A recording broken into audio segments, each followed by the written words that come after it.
சின்ன சின்ன விஷயங்கள் மாத்தும்போது கண்டிப்பா வாழ்க்கை முறை மாறும். கண்டிப்பா எல்லாருமே ஃபாலோ பண்ணுங்க. இன்னைக்கு 25 டாபிக் மொத்தமா பார்த்துட்டு இருக்கோம். அதுல 19வது டாபிக் வந்திருக்கும். என்னன்னா, வலிமையானவர்கள் கடந்த பாதை கண்டிப்பா எளிமையா இருக்காது. அதுதான். அதுக்கு என்ன மீனிங்ன்னா, ஆக்சுவலி சொல்லப்போனா, ஒருத்தர் வந்து நம்ம பார்த்துட்டு ஈஸியா இந்த விஷயத்த வந்து வின் பண்ணிட்டானே, ரொம்ப ஈஸியா இருக்கே அப்படின்னு நம்ம பார்த்து நம்ம ஈஸியா சொல்லிட்டு போயிடுவோம். பட் அந்த ஈஸின்னு சொல்ற அந்த வார்த்தைய அவங்க கிட்ட அவங்க எடுக்கிறதுக்கு அந்த பெர்சன் வின் பண்ணாரு இல்லைங்களா? அந்த பெர்சன் வின் பண்றதுக்கு எவ்வளோ கஷ்டப்பட்டுருப்பாரு. பயங்கரமா ஹார்ட் ஒர்க் பண்ணி, அதில பின்னால எவ்வளோ கஷ்டப்பட்டுருப்பாரு. அவருடைய வாழ்க்கை முறை எப்படியெல்லாம் இருந்திருக்குமோ, பயங்கரமா கஷ்டப்பட்டு வின் பண்ணி வந்திருப்பாரு. நம்ம ஈஸியா வந்து அழகா ஈஸியா வின் பண்ணிட்டாங்கன்னு சொல்லிட்டு போயிடுவோம். பட் அது ரொம்ப தப்பான விஷயம். கண்டிப்பா நம்ம மாத்திக்கணும். ஏன்னா, ஒருத்தருடைய கஷ்டத்த நம்ம புரிஞ்சுக்கணும். அதன் பின்னாடி இருக்கிற எவ்வளோ கஷ்டங்கள் இருந்திருப்பாருன்ட்டு. ஏன்னா, நாம ஒரு நாள் ஒரு விஷயத்த கஷ்டப்பட்டு வின் பண்ணி நம்ம அடுத்த கட்டம் வின் பண்ணிட்டு அடுத்து நம்ம வெளிய வரும்போது தான் தெரியும், இந்த விஷயத்துல இவ்வளோ கஷ்டங்கள் இருந்துச்சா அப்படின்ட்டு. பட் அதுக்கு வரைக்கும் நமக்கு வந்து அத பத்தி அவ்வளோ ஒரு நாலேட்ஜ் நமக்கு தெரியாது. நம்ம பார்க்கறதுக்கு ஈஸியா சொல்லிட்டு போயிடலாம். ஈஸியா சொல்லிட்டு, "ஓ! ரொம்ப ஈஸியா வின் பண்ணிட்டான்." அப்படின்ற மாரி. பட் மத்தபடி ரொம்ப கஷ்டமான விஷயங்க அதெல்லாம். அத வந்து நம்ம ஈஸியா அப்படி சொல்லவே கூடாது.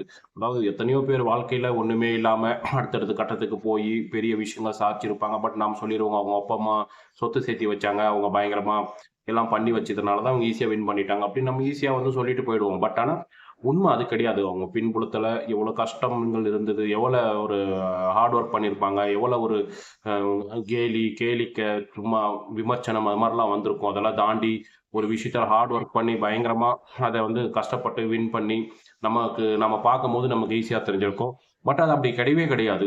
அவங்க பயங்கரமா அதுக்காக உழைச்சிருப்பாங்க. பார்க்கறதுக்கு மட்டும் தான் ஈஸியா இருக்கும். பின்னாடி பயங்கரமான கஷ்டங்கள் இருக்கும். நாமளும் அத மாரி அதுலேருந்து ஒரு நல்ல விஷயத்த எடுத்து ஒரு உத்வேகமா, நாமளும் இந்த மாரி பண்ணணும்னு நினைக்குமே தவிர, அவங்கள குறை சொல்லக்கூடாது. இந்த மாரி குறை சொல்லி நாம வந்து இவங்க ஈஸியா இருந்துச்சு அப்படின்னு சொல்லிட்டு இருக்கிறது ரொம்ப ஈஸியான விஷயமே தவிர, அது பண்றது எப்பயுமே கஷ்டமான விஷயம். கண்டிப்பா ஃபாலோ பண்ணுங்க. அதுலேருந்து நல்ல விஷயங்கள் எடுத்துக்கோங்க. அத எடுத்துட்டு நம்ம நம்ம வாழ்க்கையிலும் அப்ளை பண்ணி நாமளும் வின் பண்ணணும். அடுத்த கட்டத்துக்கு நல்ல விஷயங்கள்லாம் பண்ணணும், வெற்றி பெறணும் அப்படின்னா, கண்டிப்பா இந்த மாரி விஷயங்கள் ஃபாலோ பண்ணணும். பட் அந்த இடத்துல குறை சொல்லக்கூடாது. அப்படி குறை சொன்னாவே நமக்கு நாம அங்க வந்து என்ன சொல்றது? ஒரு ஒரு ஆ ஒரு பார்ப்பாளர் மீன்ஸ் அங்க ஒரு ஒரு வேடிக்கை பார்க்கிறவங்க தான் இருக்குமே தவிர, அந்த போட்டியில கலந்து நம்ம வெற்றி பண்ற அந்த கஷ்டங்கள் புரிஞ்சுக்கிற ஆளாவா இருக்க முடியாது. என்னைக்குமே நம்ம இறங்கி வேலை செய்யும்போது தான் அதனுடைய கஷ்ட நஷ்டங்கள்லாம் தெரியும். கண்டிப்பா எல்லாருமே யாரையுமே வந்து ஒரு விஷயத்த பண்ணும்போது அவங்கள வந்து ஈஸியா வந்து தப்பு சொல்லக்கூடாது. அதுக்கப்புறம் நல்லா வந்து அதுல இருக்கிற நல்ல விஷயங்கள எடுத்துக்கணுங்க. எடுத்துட்டு நீங்களும் ஃபாலோ பண்ணுங்க. கண்டிப்பா எல்லாருக்குமே நல்லதே நடக்கும். கண்டிப்பா இந்த மாரி விஷயங்கள் சின்ன சின்னதா ஃபாலோ பண்ணிட்டே இருங்க. நம்முடைய வாழ்க்கை வந்து கண்டிப்பா மாறி, மாறி நமக்கு தேவையான ஒரு அந்த நல்ல அனுபவம் அது கண்டிப்பா கிடைக்குங்க.